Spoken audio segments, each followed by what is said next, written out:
মেয়ের বয়স কত লাগবে বলেছে বলো দিনে? কত বয়স বলি তো? আমি তো বলেছি 20, তা 20 চলবে না আরও কম লাগবে? আমার আর একটা ছোটো বোন আছে, তাহলে ওটা দেবো না আমি। কত সে তার বয়স? ওই 15-16। 15-16 হলে রান্না করতে গেলে পুড়িয়ে মরবে, হাত পোড়াবে। না না, সে রান্না করতে পারে তো মোটামুটি। পারে? হ্যাঁ, বাড়ি করে তো। 15-16 এটা 20? হুম। দাও দিই দাও। তোমার কি দিতে হবে আমার একটু খুলে বলো, যে এই দিতে হবে আমার। ওদিক তাকাতে হবে, ও আমরা আমাদের কথা হচ্ছে লোকে কেউ শুনবে না, তুমি বলো না কি দিতে হবে।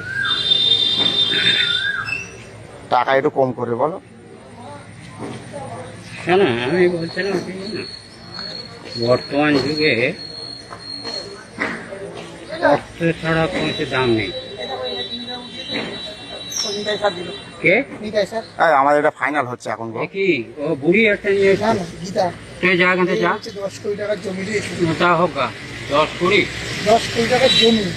10 কোটি টাকা কোথায় বাড়ি? নাম কি নেবো? হ্যাঁ, নাম কি নেবো? তুই যাও তো বুড়ি একটা। তুমি কি আপনার ধরবে নাকি না? ও ও সব দাও, তা আমাদের দেখেছেন কিরকম ব্যাপারটা ওঠে? আমার দিতে হবে কত তাই বলো। তো ওঠে না, তুই জানলে কি করে? ওই ঘাট করে তোমার কাছে কে তোকে দেখাতে হবে কেন? শোনো, তা কত দিতে হবে বলো। আমি 2 লাখ বলেছি, 2 লাখে কি মিটবে? তাহলে আমি বাড়ি গিয়ে কথা বলবো। শুনুন, জোরে বলো, আমি শুনতে পাচ্ছি না। টাকার অংশটা